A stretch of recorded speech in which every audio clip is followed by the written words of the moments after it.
네, 저희 뉴스를 보신 분들이라면 접하셨을 텐데요. 지난 1월 3일에 미국 연방의회가 115회기 개원을 했습니다. 여기서 상하원, 양원이 모두 개원을 했는데요. 이 자리에 시민참여센터가 다녀오셨다고 합니다. 오늘은 시민참여센터의 김동석 상임이사님과 이 얘기 자세하게 다뤄보도록 하겠습니다. 이사님 어서 오세요. 네, 안녕하세요. 안녕하십니까? 네, 1월 3일에 이틀 동안 다녀오셨습니다. 좀 설명을 해주시기 전에 이 미 연방의회가 개원식을 한다는 건 좀 어떤 의미가 있나요? 회기마다 새로 의원들이 많이 교체되니까요. 하원 임기 2년, 2년을 한 회기로 해서 115회기입니다. 그러니까 230년 역사가 있는 거죠. 케이스 우리는 10년째 이걸 하고 있습니다. 네. 사실 아시겠지만 위안부 결의안 이것도 우리가 110회기 2007년 1월 첫 화요일 날 연방의회에 올라가 가지고서 인권 문제다 해가지고 그 재미를 봤죠. 우리가 패스를 했으니까. 네. 알고 보니까 이 개원식 하는 날에는 의원들이 자기 사무실에다가 커피도 놓고 티도 놓고 그리고 기다리고 있어요. 와서 기다리면 줄 서서 기다렸다 의원을 다 만날 수 있어요. 그렇지 않으면 의원 만나는 건 하늘의 별따기입니다. 그렇죠. 그래서 이런 현안이 있는 소수계들한테는 2년의 하루를 엄청나게 기다립니다. 인도계 엄청 열심히 해요. 유태인 말할 것도 없죠. 중국계 많죠. 200만 이상 한인 사회에 지금 10년째 하는데도 아마 케이스가 유일합니다. 우리 17명 2박 3일 해가지고서 워싱턴 다녀왔습니다. 그래서 많은 의원들을 만나죠. 주로 한인 밀집 지역을 지역구로 갖고 있는 의원들. 여기 이제 뉴욕, 뉴저지 일대 의원들 다 만났고 보좌관들을 이렇게 지정해 줍니다. 이런 현안은 그럼 이 사람하고서 얘기를 해라. 그럼 의원이 불러서 소개를 해주니까 앞으로 2년 동안 우리는 그 보좌관하고서 이걸 팔로우업합니다. 계속 다그치고 그 자료 막아주고 보내주고 이러고 해가지고 목소리를 내고 이렇게 하는 거기 때문에 2년에 한 번씩 하루가 너무 중요하다. 그래가지고 우리가 이틀 워싱턴을 한 20여 명 다녀왔습니다. 네, 실질적으로 의정 참여를 할 수 있는 정말 소중한 기회 중에 하나군요. 그렇습니다. 네, 여기를 지금 다녀오셔서 몇 분을 만나셨나요, 의원님들을? 제가 개인적으로 만난 분까지 합치면 한 24분을 만났고요. 네. 그리고 미리 어포인먼트 된 의원은 우리가 13분인가를 만났어요. 네. 그거는 이제 우리 직원들 훈련이 됐죠. 그 이슈 한 가지의 직원들이 미리 준비하고 있다가 의원들한테 가가지고서 발표를 하고 이렇게 해서 했는데 이번에 우리가 호강을 좀 했습니다. 왜냐하면 사실 상원 하원이 있잖아요. 하원이 이 실질적인 그 입법을 하는 데에 그래스루트 시민들하고 소통이 있지만은 상원을 만나는 건 굉장히 어렵습니다. 상원 100명인데 아직까지 개원식 때 상원을 그냥 인사만 했지 앉아가지고 우리 이슈를 설명하는 기회는 처음입니다. 뉴저지의 상원의원 밥 메넨데스 의원이 자기 사무실로 우리가 왔다는 걸 알고 초청했습니다. 뻔하지요 뭐. 왜냐하면 뉴저지 우리가 유권자 기관이니까 이러니까 연락해서 우리가 컨택하니까 오라 그래가지고 한 40여 분간 앉아서 온 사람들 뉴저지 어디 사냐 물어보고 그 현안에 대해서 하고 이민법안, 그다음에 영세 자영업의 어려움이라든지 그다음에 이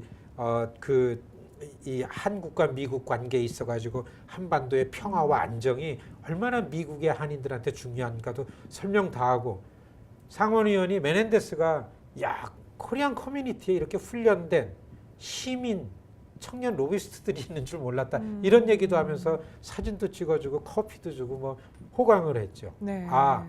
하늘은 스스로 돕는 자를 돕는다. 움직이고 노력하고 발품을 팔아야 기회가 오는구나. 우리 이 직원들이 다 그걸 경험했습니다. 로버트 메넨데스 상원 의원과 만나셔서 여러 가지 얘기를 나누셨을 것 같은데 그중에서 좀 몇 가지 짚어보도록 하겠습니다. 제일 큰 성과로 저희 그 뉴스에서 전화 인터뷰하실 때 이민법에 관한 얘기를 좀 해주셨어요. 이민법 어떻게 좀 성과가 있으셨나요? 그렇죠. 굉장히 다급하고서 이게 굉장히 핫 이슈인데 트럼프 정부가 들어오면서 그 서류 미비자들 자녀들 특히 드리머들 다카 법안에 속하는 거 이분들 추방 위기에 온 거 아닙니까? 대통령 명령으로 추방을 막고 있었는데 트럼프가 대통령 돼서 이 명령을 해제시키면 이 추방 대상이 되죠.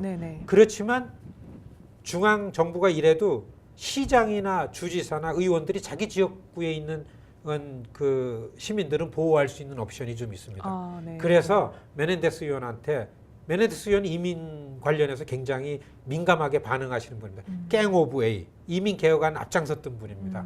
그래서 그때 이민자들 위해서 일해줬던 거 너무 고맙다. 우린 그 은혜를 잊지 않는다. 이렇게 고마운 표시도 하고 그러면서 뉴저지, 뉴욕에 있는 한인 커뮤니티 내에 이 다카, 특히 드리머들, 서류 미비자, 본인의 의사와 관계없이 부모 때문에 미국에 이민 와가지고 교육받고 근데 지금 아직 정주권이 없는 이 청년 학생들 이거 어떻게 해야 되느냐 보호해달라. 한인 사회 그렇게 많냐 깜짝 놀라시더라고요. 그래서 자료를 다 했죠. 얼마 되나요? 저희 한인들이 200만 이상 한인이라 그러는데 전국적으로 한 3만 명이 된답니다. 3만 명. 생각보다 많이 돼 그러면 숫자네요. 이건 뭐 우리 동네에 굉장히 큰 문제가 되는 거죠. 그래서 이거를 조목조목 설명을 하고 어떤 피해가 오고 그럼 메넨데스가 지역구로 있는 뉴저지 한인 사회가 어떤 어려움이 오는지를 이제 설명을 하니까 메모하고 보좌관 소개해주고요. 우리는 앞으로 2년 동안 밥 메넨데스 의원하고 이 문제를 가지고 계속 팔로우업 할 겁니다. 우리 커뮤니티 이런 문제가 생기면 금방 갖다 일러야죠. 우리가 세금 내고 그 세금으로 움직이는 의원들로부터 보호를 받는 거. 이거가 어떻게 보면 상원 의원 만나가지고 가장 큰 성과가 아니었나 이렇게 생각이 듭니다. 정말 그 부분에 대해서 지지를 좀 선언을 받으셨다는 부분이 굉장히 큰 성과로 들리는데요. 경제적인 측면은 좀 어떤 성과가 있으셨나요? 중요하죠 이것도요. 한인 사회에 미주 한인 사회의 경제력을 이끌고 있는 주축이 영세 자영업이다. 세탁소 있죠, 생선 가게 있지, 야채 가게 있지, 뭐 그런 소리 하죠. 이 영세 자영업, 우리 한인들이 운영하는 영세 자영업의 70% 이상이 종업원 5명 이하다. 여기가 어떻게 연방 노동법을 다 지키고 어떻게 위생법규를 지키고 다 그러느냐. 그리고 그거를 모르고 못 지켰다. 근데 규제가 너무 강화되고 자꾸 감사가 나오고 노동법에도 걸리고 그러는데 우리는 모르고 못 지켰는데 어떻게 하느냐. 그런 노동청에도 그렇고 그 복지부에도 그렇고 그런 장사하는 사람들한테 교육을 시키라고 규정이 어떻고 교육을 시키라는 버젯이 있는데 예산이 있는데 교육은 안 시키고 법을 집행하는 거 이거 아니다. 그래서 그렇게 걸리더라도 우리가 법에 저촉되더라도 우선 모르고 못 지켰으니까 유예시켜주고 교육부터 시키고 그 다음부터는 잘 지키겠다. 우리 한인사의 주축이 영세 자영업이다. 이게 우리가 갖고 있는 현안이다. 말이 된다. 이유 있다. 이런 얘기를 반응 미처 몰랐다. 그렇게 그렇죠. 반응을 보이시더라고요. 그래서 우리가 두 번째 이슈로 경제 이슈에 관해서는 한인사의 영세 자영업자들 이런 사람들의 고충을 이렇게 조사해가지고 알렸습니다. 그래도 이거를 그렇게 이해할 수 있다라는 반응을 보이셨다는 건 굉장히 좀 저희 입장에서는 긍정적으로 바라볼 수가 있겠네요. 생각보다 미국 정치인들이 굉장히 맑고 경청을 하고 어떻게든 시민들을 문제를 자기 문제로 하려고 그러는 노력을 많이 하기 때문에 우리는 늘 반복해서 경험이지만은 가만히 있으면 아무것도 안 된다. 그렇잖아요. 워싱턴까지 시간 내야죠. 돈 내야지. 이틀 자면 얼마입니까? 그렇죠. 네. 그러니까 이 작동 방식이 그렇게 절절하고 다급하면은 너네들이 움직여서 오면 들어주겠다 이겁니다. 여러분 이 분명히 발품을 팔지 않으면 미국에선 공짜가 없다. 이거 저는 우리 동네에서 열심히 이제 홍보하려고 그럽니다. 네. 그리고 또 요즘에 그 한미 문제가 또 이슈입니다. 또 트럼프 대통령이 북핵 문제에 관해서 직접적인 언급을 또 처음으로 했고요. 이런 문제에 대해서는 좀 어떤 성과가 있으셨는지요? 뭐 갈수록 분위기가 북한이 미국에 점차 위협이 되죠.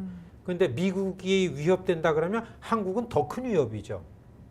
그러니까 미국에 사는 한인들은 형제 자매들이 한국에 많이 살고 있다. 그러니까 이 북한의 위협이 미국 시민인 한인들한테도 굉장한 미국 시민의 위협이다. 그렇기 때문에 우리는 미국이 제압하는 것보다는 우선은 한반도, 한국의 평화와 안정이 최고다.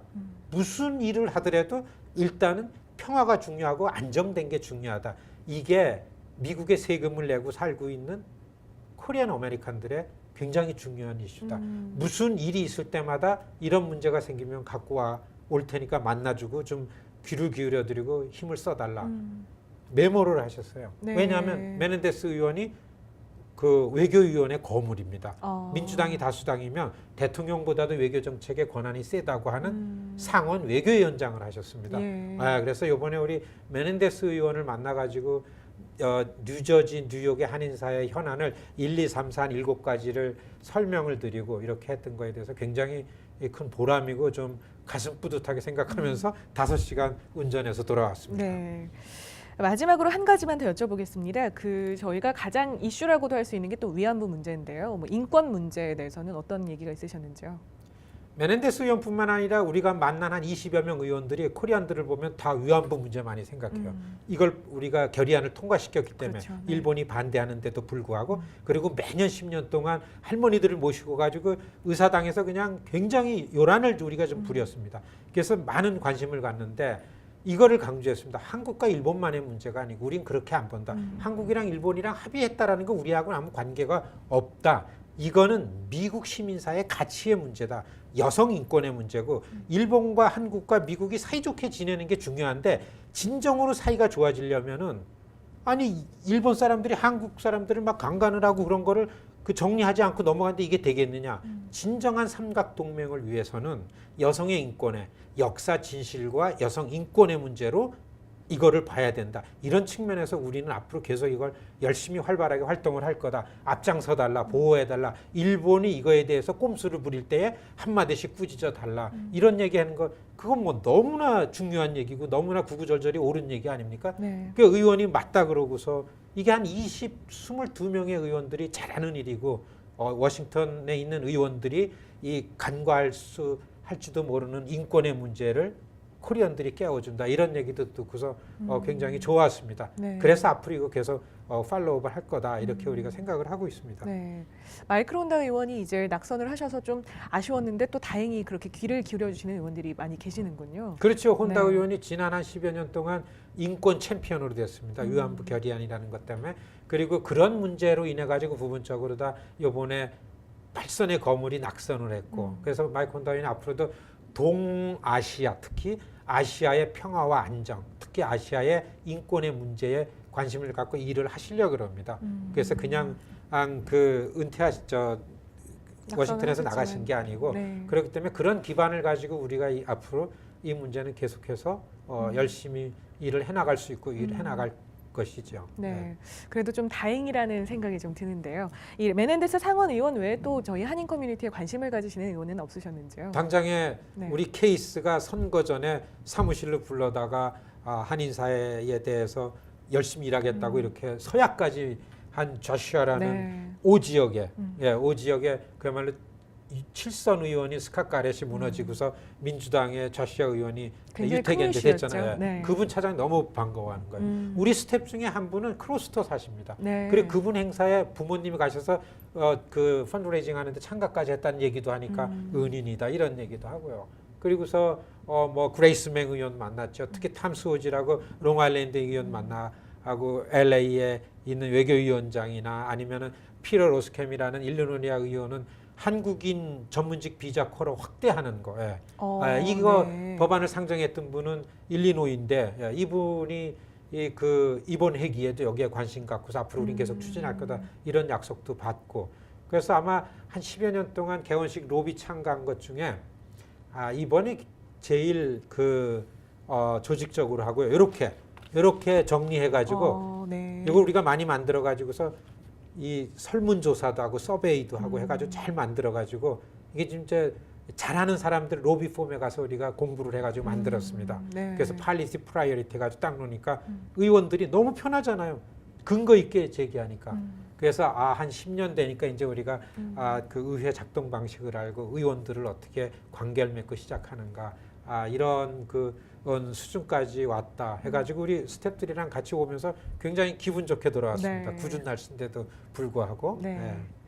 이제 10주년이라서 참 많은 성과를 이제 얻어오신 것 같은데 그래도 사실 좀 유태인이나 중국인에 비하면 아직도 좀 아쉬운 점이 있을까요? 그렇죠. 우리가 이번에 한 6,000불 예산을 들여서 이 개원식 로빌 프로젝트 했습니다. 네. 한 10,000불 버젯이 있었다면은 우리 한 50명 갈 수 있었죠.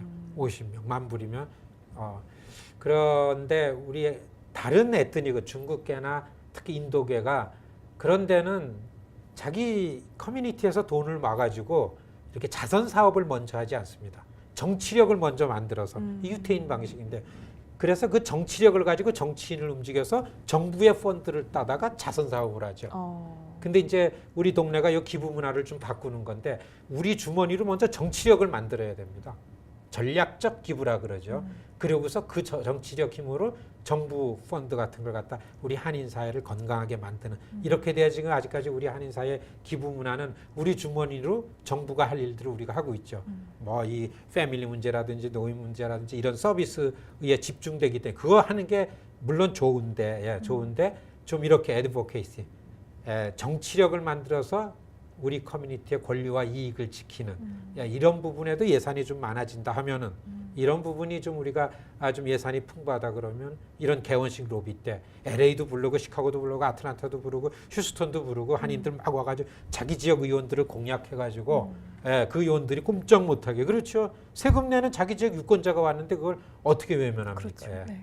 이게 이제 유태인들이 미국을 움직이는 전략이고 방식이고 그런 힘입니다. 네. 그래서 우리는 이 길을 그냥 멈춤 없이 끝까지 가야 되겠다. 네. 이런 결심을 갈수록 많이 하게 됩니다. 그럼 개원식은 말씀해 주셨다시피 2년에 한 번 있는 일인데요. 그럼 이제 내후년에 있을 개원식까지 저희가 연방의회를 찾아갈 수 있는 기회는 이제 없는 건가요?